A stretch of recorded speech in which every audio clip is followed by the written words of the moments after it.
மின்கம்பிக்கு கீழே நின்று பேசினால் செல்போன் வழியே மின்சாரம் பாயுமா? செல்போன்ல இருந்து வரும் மின்காந்த கதிர்வீச்சுக்கும் உயரழுத்த மின்கம்பிகள்ல செல்லும் மின்சாரத்திற்கும் எந்த நேரடி தொடர்பும் இல்ல. அதுக்கு கீழே நின்று செல்போன் பயன்படுத்தினா எந்த குறுக்கீடும் ஏற்படாது அப்படின்னு சொல்லியிருக்காரு அண்ணாமலை பல்கலைக்கழக மின்னணுவியல் மற்றும் தொடர்பியல் துறை பேராசிரியர் சக்திவேல். தொடர்ந்து உயரழுத்த மின்கம்பிகளுக்கு கீழே நின்று பேசினால் ஒருவித இரைச்சல் ஏற்படலாம். செல்போன் சிக்னல் குறைவாக கிடைக்கும். மற்றபடி செல்போன் பேசுறதுனால ஒருத்தவங்க மேல மின்சாரம் பாயாது. ஏன்னா உயரழுத்த மின்சாரமாகட்டும் அல்லது வீட்டில் பயன்படுத்தும் மின்சாரமாகட்டும் கம்பிகள் அல்லது ஒரு மின்கடத்தி இல்லாமல் அதை கடத்த முடியாது அப்படின்னு சொல்லியிருக்காரு.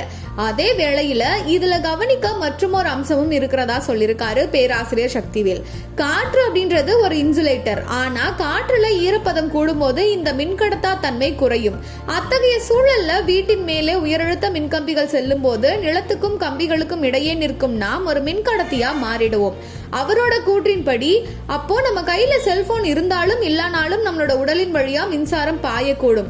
அதுபோல மின்காந்த கதிர்வீச்சால் அல்லது செல்போன் கோபுரங்கள்னால புற்றுநோய் மாதிரியான நோய்கள் வரும் அப்படின்றதுக்கும் எந்த ஆதாரமும் இல்லை அப்படின்னு சொல்லியிருக்காரு பேராசிரியர் சக்திவேல்.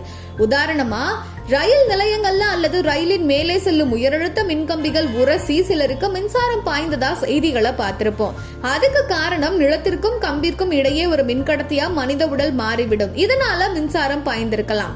தாழ்வாக செல்லும் உயரழுத்த மின்கம்பிகள் அப்படின்றத தவிர்த்து வேறு என்ன காரணங்களுக்காக இந்த விபத்து நடந்திருக்கும் அப்படின்னு கேட்கும்போது நான் முன்னாடி சொன்னது மாதிரியே காற்றின் ஈரப்பதம் கூடும்போது அதோட மின்கடத்தா தன்மை குறையும். மழை காலங்கள்ல இது அதிகமாவே நடக்கும். அதனால மழை காலங்கள்ல அல்லது காற்றின் ஈரப்பதம் அதிகம் இருக்கிற நேரங்கள்ல உயரழுத்த மின்கம்பிகளுக்கு கீழே நிற்கிறத கண்டிப்பா தவிர்க்கணும் அப்படின்னு பேராசிரியர் சக்திவேல் சொல்லியிருக்காரு.